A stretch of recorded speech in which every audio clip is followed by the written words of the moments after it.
Hello, beautiful soul, and welcome back to The Voice Within. How are you? How is the beginning of this year? Did last podcast episodes towards the end of the last year touched you, affect you? Did you started making some small choices in your life, some different choices? Did you started choosing yourself? Did you started actually doing better when you know better? Gathering the knowledge and learning about the things is very powerful. It expands our awareness. It brings us into the places where different perspective and perception is possible. However, if we don't take actions based on that knowledge, we are still not choosing better. We are just gathering the knowledge. There is lack of action. We are still stuck in our life. Nothing is changing. And after some time, we reach the point where we know so much, but we are still unable to choose differently.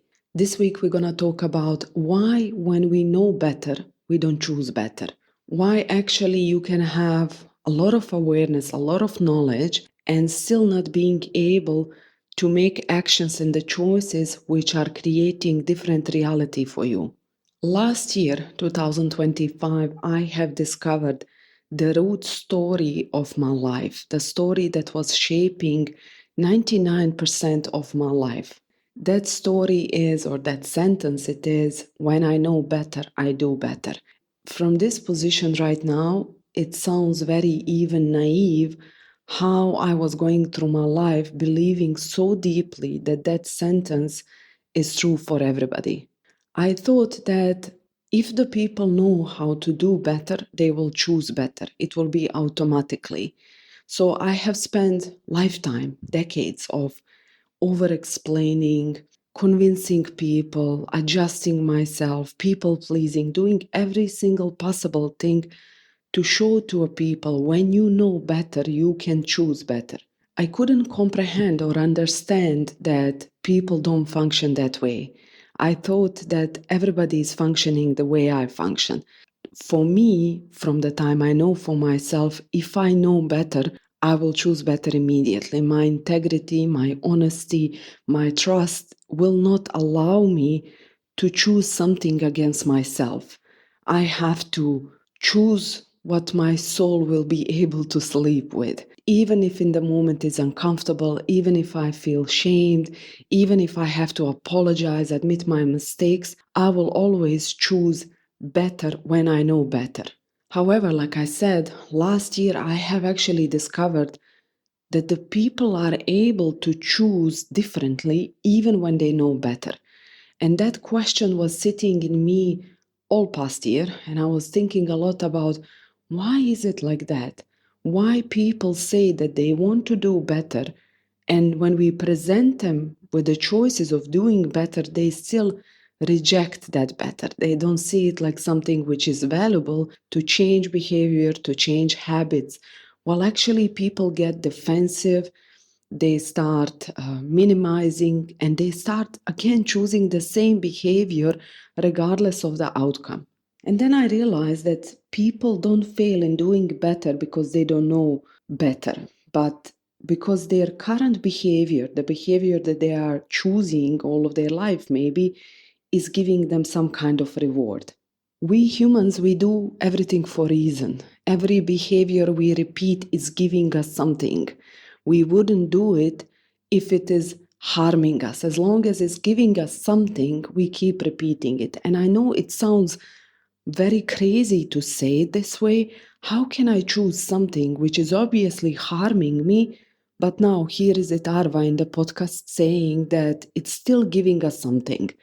That kind of behavior, even if it's damaging us, like self-betrayals, like people pleasing, over explaining, all of the things I'm talking about in my podcast, how can we choose it while still saying that it's beneficial for us when obviously it's not beneficial for us, right? So all of this year I was trying to understand and unpack the truth behind it. Why do we choose different behavior even when we know better? Why we keep choosing something which is harming us even when we know better?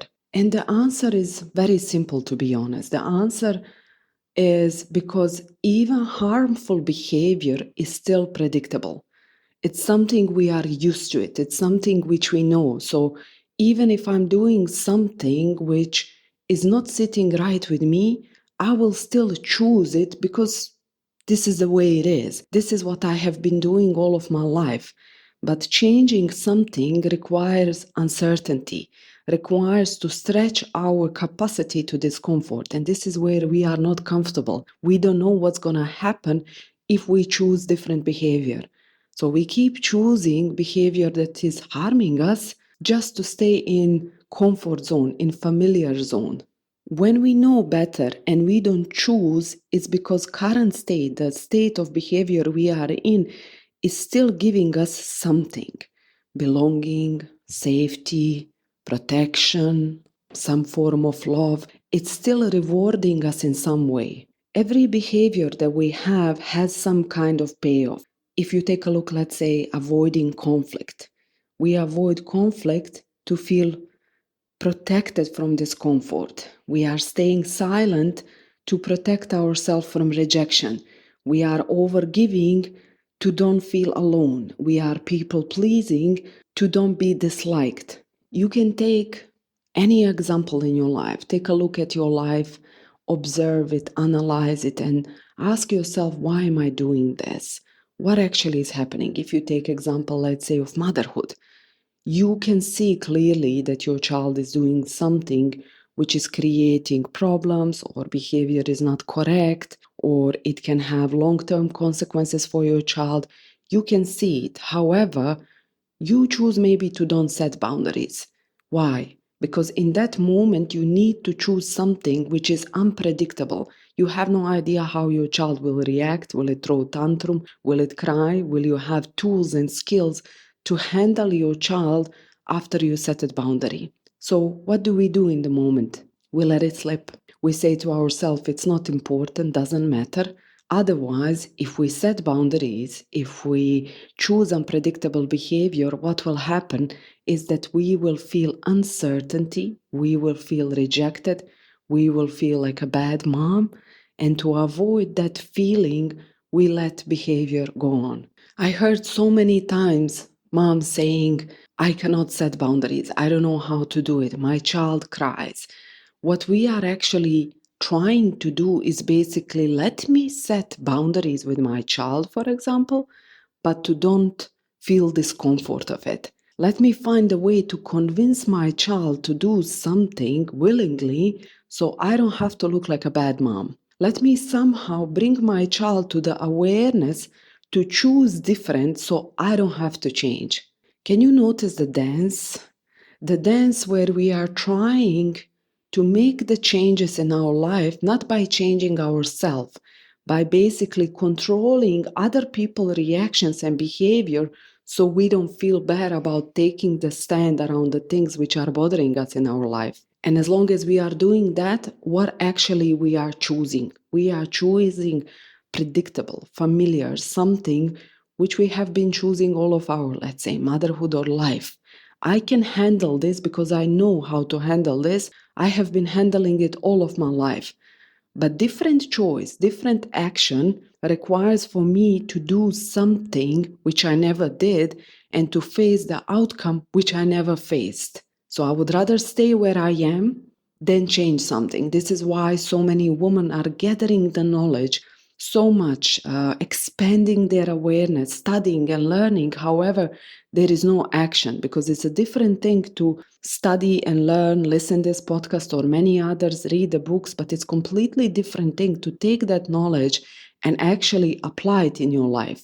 Applying it in your life requires courage, requires you to slowly start stretching discomfort or capacity to discomfort. It requires you to be brave. It requires you to choose unpredictable things without actually knowing what the outcome will be, choosing it for yourself regardless, learning to hold yourself regardless of outcome, learning to hold the people around you when they feel discomfort with your boundaries. This is the skills that we often lack, and this is why we don't take actions. We can know better, but still don't choose better. And this same logic is applying for the people in your life. If you have people in your life that you feel that they are doing the things to you that are not sitting correct, not sitting right, you are maybe upset because of it, just apply the same logic into their life. What this person is actually protecting right now, what this person is actually trying to fulfill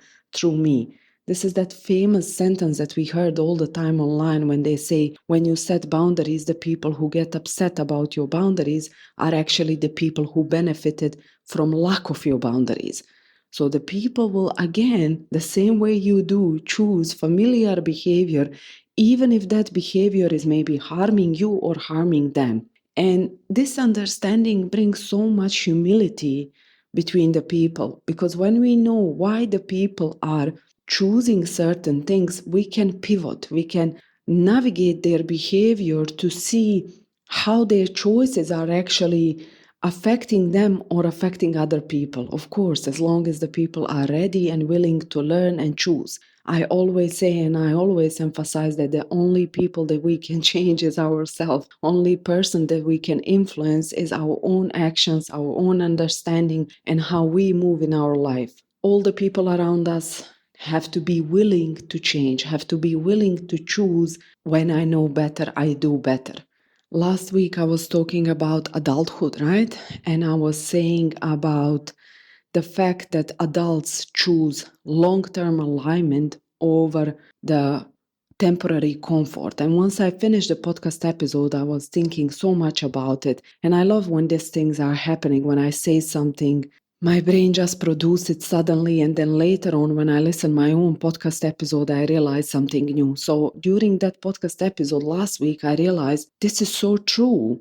The adult person will choose benefit long term, even if it costs them discomfort in the moment. The person who is just running for the temporary comfort is like a child. When you think about it, or when I take example of my son, if you ask him, he would be sitting all day long eating Nutella. He doesn't have understanding about long-term consequences, about diabetic or teeth which will be broken. He just wants this thing in the moment. He doesn't even have ability to think about consequences of his behavior. If we don't start moving into I know better and I choose better, even if that better is costing me discomfort right now, we will never actually grow. We will never actually be able to be person who is rooted into understanding of what actually better means for us long term. So if you're sitting in some behavior in your life that you are desperately trying to change, or some situations in your life that are sitting heavy on you, try to ask yourself, why does this behavior is this way? What does this behavior is protecting me from? Why am I still choosing it? What is giving me in return? And in that answer, you will find everything. Because until we learn to fulfill our needs internally, we will keep trying to influence environment around us and fulfill those needs externally. But that place is very fragile. Why? Because as long as we are depending on others to fulfill our needs for safety, for belonging, for voice, we will always be reactive based on the behavior of the people around us. But once we start choosing ourself, our internal fulfillment, I will create safety in myself by being safe for myself, by not self-betraying myself. I will choose to speak instead of silencing my voice. I will choose autonomy for myself regardless of how people around me feel. I will choose belonging by creating belonging inside of myself, by choosing myself instead of being reactive of other people telling me, you belong now. Do you see the dance? Can you notice it? What does it happen when you actually choose yourself? When you know better, you do better. Because in that moment, you are actually getting better. You are getting the results which are fulfilling and which are bringing you into alignment with yourself. And that's all what I wanted to say for this podcast episode. Always towards the end of the episode, I have a little bit hard time closing it when I make my notes and I always write like beginning and main frame and then the end of the things which I wanted to say to don't lose the track of the thoughts. But always I have hard time closing the podcast episode. So I decided to be spontaneous and just say, this is all I wanted to say for this week. And I hope you found some wisdom this week in this episode, and I wish you a beautiful rest of the day. Until the next week, bye.